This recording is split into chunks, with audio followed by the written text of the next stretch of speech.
Doctor साहब, आज के प्रोग्राम के सिलसिले से क्या कहना चाहेंगे सर? देखिए, इस तरह का प्रोग्राम जो है वो कराते रहना चाहिए, इसलिए कि प्रोग्राम जो है इस्तेक़बालिया का प्रोग्राम, जब हमारे बीच से कोई लोग नुमायाँ काम करते हैं उन्हें अवार्ड से नवाजा जाता है। और अवार्ड ऐसे ही किसी को नहीं मिलता है, बहुत जासूसानी मेहनत करनी होती है तब जा कर के अवार्ड मिलता है। और अवार्ड जब किसी को दिया जाता है और उसको इस्तेक़बालिया जाता है तो उसका मन और बढ़ता है। और इस्तेक़बालिया देने का मकसद ये होता है कि दूसरे लोग भी जाने तो उनको क्या अवार्ड मिला है, उन्होंने किस कदर मेहनत किया है, ताकि और लोग भी उसी नहज पे चलकर, उसी रास्ता पे चलकर आगे बढ़ें और इसी तरह से अवार्ड हासिल करें। सर, आज चूँकि जनाब तनवीर अफजल साहब और जमाल साहब, शम्स इकबाल साहब को आप लोगों ने नॉमिनेट किया अवार्ड के लिए, सर क्या खासियत रही सर इनको अवार्ड? देखिए, जमाल साहब IFA के गवर्निंग बॉडी में गए, तनवीर अफजल साहब को इंटरनेशनल मदर टेरेसा अवार्ड मिला और अनिल साहब नाइब सदर हैं हमारे मॉडर्न स्पोर्टिंग क्लब के, और वो हमारे वार्ड कोऑर्डिनेटर भी है। और माशाल्लाह बहुत अच्छा काम कर रहे हैं और इसी तरह से वो करते रहेंगे। उम्मीद है वो बहुत अच्छा काम कर रहे हैं, वार्ड को बहुत सजाया बचाया, बहुत सारा काम किया है। सर, नौजवान नस्लों को क्या पैगाम देना चाहेंगे सर? देखिए, नौजवान नस्लों को यही पैगाम देंगे कि आप सिस्टम में आइए, गवर्नमेंट सर्विस में आइए, WBCS कीजिए, IAS कीजिए, IPS कीजिए और सिस्टम में आइए। आप सिस्टम में आइएगा, जिस तरह से तनवीर भाई ने बताया कि सिस्टम में आइएगा तभी आप कुछ कर सकिएगा। तो आप जब तक सिस्टम में नहीं आइएगा, आप अपने लोगों को आगे बढ़ाने की नहीं बढ़ा सकते। इसीलिए कि आपको नौजवान नस्ल के लिए ये है कि आप पढ़िए लिखिए और आगे बढ़िए। जैसे शेर है कि अंजाम उसके हाथ है आगाज़ करके देख, अंजाम उसके हाथ है आगाज़ करके देख और भीगे हुए परों से ही परवाज़ करके देख। अगर आप, और एक शेर है कि आप सिर्फ सोचिएगा नहीं है करने के लिए, आपको करना है कि परों को खोल ज़माना उड़ान देखता है और ज़मीन पे बैठ के क्या आसमान देखता है। ये नौजवानों के लिए, मेरे लिए दो शेर नज़र है। उम्मीद है कि हमारे नौजवान जो हैं वो ज़रूर आगे जाएंगे, तरक्की करेंगे और माशाल्लाह हमारे नौजवान जो है WBCS, IAS और जो सिस्टम है उसमें वो आगे बढ़ करके कामयाब होंगे और कामयाबी के साथ हमारे मुल्क को, हमारे स्टेट को, हमारे सूबा को वो तरक्की दिलाएंगे। सर, द लोकल जर्नलिस्ट जिस तरीके से काम कर रही है, क्या कहना चाहेंगे हमारे? देखिए, लोकल जर्नलिस्ट जो है माशाल्लाह बहुत अच्छा काम कर रही है, बहुत सारे उनके व्यूअर्स हैं और हमें उम्मीद है कि लोकल जर्नलिस्ट जो है वो आइंदा जो है हमारे दूसरे न्यूज़ चैनल जो है, मैं चैनल की बात कर रहा हूँ, मैं पोर्टल की बात नहीं कर रहा हूँ। हमें उम्मीद है कि ये अभी तो पोर्टल है, लेकिन ये इंशाअल्लाह ताला जिस तरह से काम कर रही है ये आगे बढ़ करके न्यूज़ चैनल। बहुत बहुत शुक्रिया सर। सर, आपने सर खासतौर पर नौजवान नस्लों को सर हिदायत दी कि जब एडमिनिस्ट्रेटिव लेवल में आए, इस पर क्या कहेंगे सर? बहुत ज़रूरी है। अगर समाज को बदलना है, आज के नौजवान जो हैं बेसिकली कहिए तो मतलब एहतजाजी हैं, रेबल इनको कहा जा सकता है, जो समाज को बदलना चाहते हैं। जो हमारे जनरेशन में जिस तरह से हम लोग एक चीज़ को देखते थे वो दूसरे नज़र से देखते हैं। तो अगर समाज को बदलना है और अच्छे से उसको अगर बदलना है, अच्छे की तरफ उसको ले जाना है, तो सिविल सर्विस जो है किसी भी नौजवान के लिए एक बहुत अच्छा एक टूल है कि इसके ज़रिए से आप समाज में जो बुराई है, किसी कोई कमी है, इसको आप दूर कर सकते हैं। आप छोटा सा एग्जांपल देके आप देखिएगा कि हमारे जो हम लोग वीडियोज़ होकर के जब रहते हैं, कोई चाइल्ड मैरिज का भी होता है, मेरा वीडियो वहाँ उसी वक्त चला जाता है पुलिस को लेकर के, जा कर के चाइल्ड मैरिज को रोकता है। तो एक समाज के अंदर जो खराबी है उसको रोकने में भी वीडियो है।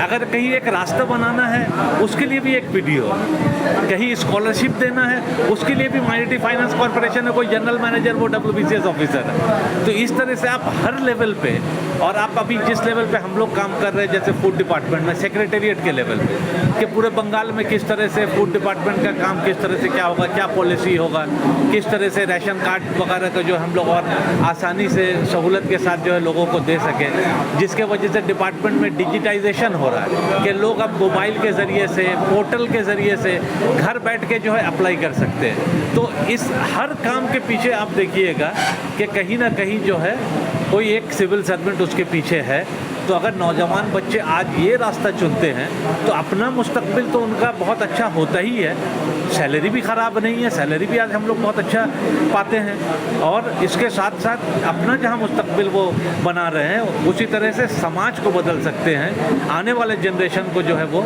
और अच्छे लेवल पे ला सकते हैं। इस वजह से हम लोग चाहते हैं कि बच्चे इस तरफ सिविल सर्विस की तरफ ज़्यादा से ज़्यादा आए। सर, अजमेर अरबाब नसर की जानिब से आज जुगाड़ी मीडिया की सरजमीन पर आपको इस्तकबालिया दिया गया है, इस ताल्लुक से आप मेरे पास अल्फाज नहीं है कि किस तरह से बज़्म अहबाब नसर का शुक्रिया अदा कर सकूं, जिस मोहब्बत के साथ, जिस खुलूस के साथ नौशाद ने यहाँ दावत दिया, बज़्म की तरफ से दावतनामा आया, मेरे पास अल्फाज नहीं कि मैं किस तरह से शुक्रिया अदा करूँ। शुक्रिया शायद बहुत मतलब छोटा सा अल्फाज है, हम मतलब चोट नहीं पहुंचाना चाहेंगे नौशाद को या जो और भी दूसरे जो मेंबर्स हैं इस ऑर्गेनाइजेशन के, लेकिन बहुत ही मतलब दिल से जो है खुशी हासिल हुई कि मटिया बुरुज जैसे जगह में बुलाकर इतने सारे, सिर्फ यही ऑर्गेनाइजेशन नहीं बल्कि और काफ़ी सारे ऑर्गेनाइजेशन एक जगह होकर, एक जो मटिया बुरुज का मतलब रहने वाला नहीं है, शायद हमको कहीं लगता है कि इन लोगों के दिल में जो प्रोफेसर एजाज़ अफजल के लिए जो मोहब्बत है, कहीं वो मेरे ज़रिए से जो है इन लोगों तक जो है पहुंचता कि हाँ एजाज़ अफजल अब नहीं है तो क्या हुआ, तनवीर अफजल तो हैं, तो चलो ये शफ़क़त, ये मोहब्बत जो है तनवीर अफजल के ज़रिए से जो है एजाज़ अफजल को भी खराज अक़ीदत जो है दे रहे हैं। तो बहुत बहुत शुक्रगुज़ार हैं हम नौशाद और उनके ऑर्गेनाइजेशन। बहुत बहुत शुक्रिया। मान साहब, अदबी महफिल है और आज आपको अवार्ड से भी नवाजा गया है, क्या कहना चाहेंगे इस मौके पर? देखिए, अदबी महफिल ज़रूर है। अदब के साथ अगर स्पोर्ट्स ना हो तो अदब भी स्पोर्ट्स का माने स्पोर्ट्स भी अदब का हिस्सा है, मैं समझता हूँ। अदब भी स्पोर्ट्स का हिस्सा है, और अदब से ही स्पोर्ट्स, जो डिसिप्लिन में अगर कोई नहीं रहेगा, बिना डिसिप्लिन का कोई स्पोर्ट्स सीख नहीं सकता। अदब डिसिप्लिन सिखाता है, तो मैं समझता हूँ अदब और स्पोर्ट्स दोनों का लगाव पहले भी था, आज भी और रहेगा। सर, आपने अपनी तकरीर में कहा कि बच्चों को, नौजवान नस्लों को स्पोर्ट्स में ज़्यादा से ज़्यादा आना चाहिए, क्योंकि उसके ज़रिए कहीं ना कहीं गवर्नमेंट जॉब मिलने पर भी उन्हें एक तरह से बेनिफिट मिलती है। हाँ, ऐसा तो हमेशा हम देखा है हम लोग कि गवर्नमेंट जॉब में स्पोर्ट्स कोटा एक होता है, तो जो बच्चे नेशनल गेम हमारे इसमें गेम खेल लेने के बाद ही जो उन लोग होता है, उन लोगों को ही मौका मिलता है, आम लोगों को नहीं मौका मिलता। तो मैं चाहूँगा कि हमारा मुस्लिम समाज पढ़ाई लिखाई तो अपनी जगह पर है, करना ही है, उसके साथ साथ अगर स्पोर्ट्स पर ध्यान दे और वो अगर बंगाल टीम की नुमाइंदगी करे, नेशनल टीम में चला जाए, तो उसको नौकरी के लिए आसानियाँ होती है। मेरे कई दोस्त स्पोर्ट्स खेलने के बाद, मेरा एक दोस्त है बचपना का असलम परवेज, स्पोर्ट्स के अंदर रेलवे में नौकरी कर रहा है, अभी रिटायरमेंट लिया है। अच्छा, उसके बाद आबिद हुसैन जो नागपुर, वो मेरा दोस्त है, वो इसमें इलेक्ट्रिसिटी बोर्ड में है। तो ऐसे बहुत से मिसाल मिलेंगे आपको जो स्पोर्ट्स के ज़रिए उनको नौकरी मिलने में आसानियाँ हों। सर, एक चीज़ देखा जाता है कि जब आप लोग छोटे थे उस वक्त काफ़ी सारे मैदान हुआ करते थे स्पोर्ट्स के लिए, बच्चे उसमें प्रैक्टिस किया करते थे।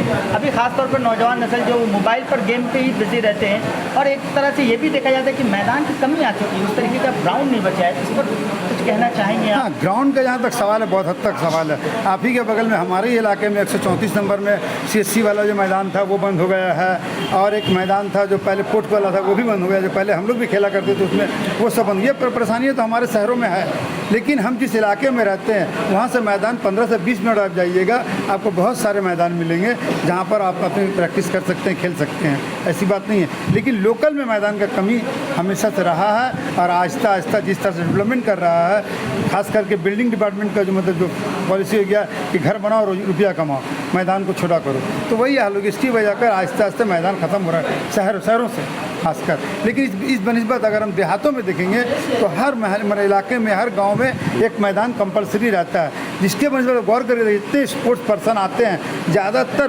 देहातों से ही आते हैं, ज़्यादातर देहात से ही आते हैं बच्चे हों।